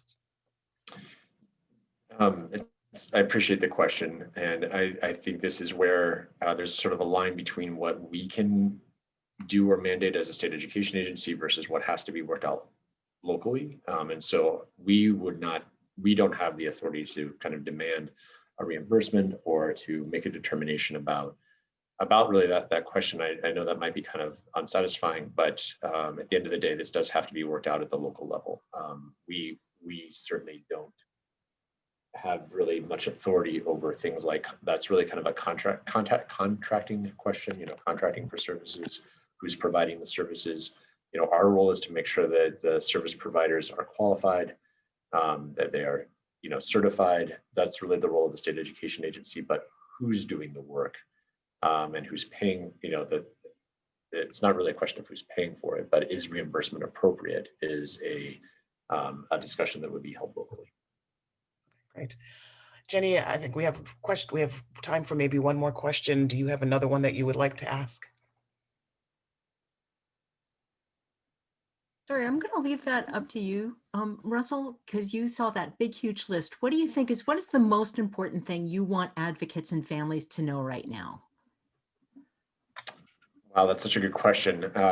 Again, I think it's our approach with one another to, again, bring that sense of dignity and grace and respect to conversations. I think we're going to get a lot further, and at the same time, just being well versed in what's actually written versus what we think is written across the board for all parties. Just to go back to, and I appreciate, Jenny, that you put up the language, for example, about students with complex and significant disabilities. I think it's going to keep us well grounded in advice that I know our name is on it, but it was developed so closely with kind of all stakeholders. So I feel like it's a Massachusetts agreement, what we have in our guidance, and I would just ask that people kind of embrace that, you know, it's the kind of, none of us are as smart as all of us, and I think there was a lot of good intelligence that came together to create those documents. And you know, I can point to specific ways that people that I'm looking at right now helped us better develop those documents. And so I just hope that not only just what's written there, but the spirit of what's there. You know, for example, the kind of the emphasis on effective two-way communication with families and engagement with families is really just so much the spirit of it too, that I hope that we can kind of all work together to not only do sort of what's technically written, but also what's adaptively written, to kind of embrace the spirit of effective parent engagement to really have the type of impact that we want on student learning. Super, thanks. I just want to just sort of like reiterate some of the things that I've been hearing from you in different words, which is the what and the why of FAPE has not changed, but the who, the where, and the when may look different. So, and I just want to thank you for, I mean, all the guidance and all the information is out there. I think the breakdown is in getting the information out and making it functional. And I just want to thank you for everything that you and your team do every day. And we so appreciate you being here today. My pleasure.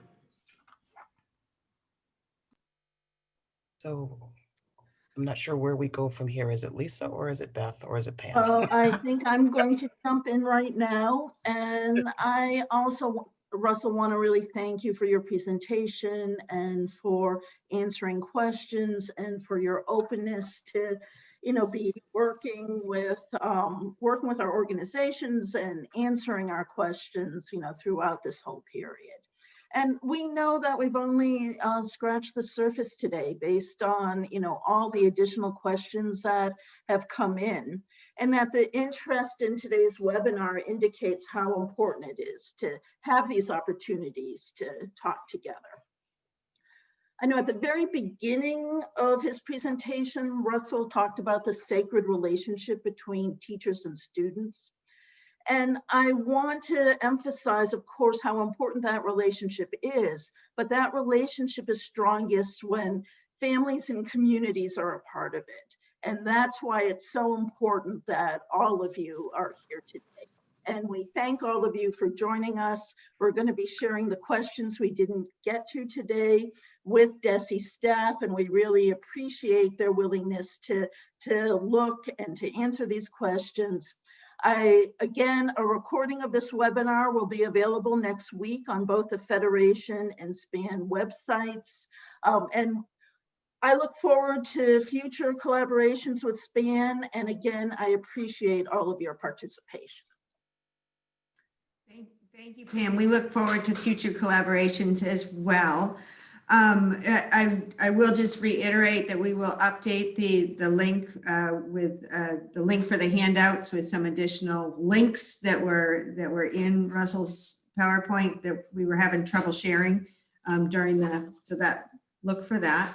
I do also want to thank both SPAN and Federation Board of Directors, our staff. You know, a special shout out to Renee and Ned for, you know, doing all the behind the scenes things, to Mona for doing our closed captioning today, and everybody else, Russell and his team as well. In closing, I just want to say bias comes in many forms. I hope we will all be more attentive to the subtle and at times not so subtle bias our students with disabilities face. No matter how small it may seem for the observer, harmful comments can have dramatic effects that undermine the students in so many ways. I hope we will continue to focus to work together. When this happens, solutions are more likely to be successful. Climate and culture truly do matter. Harsh words that are spoken behind closed doors often resonate beyond those doors and set a tone that we just can't afford at this time. Thank you everyone for your participation, for attending. We hope that you have a wonderful afternoon, and we hope to see you back again at Federation or SPAN events. Thank you. Have a great day.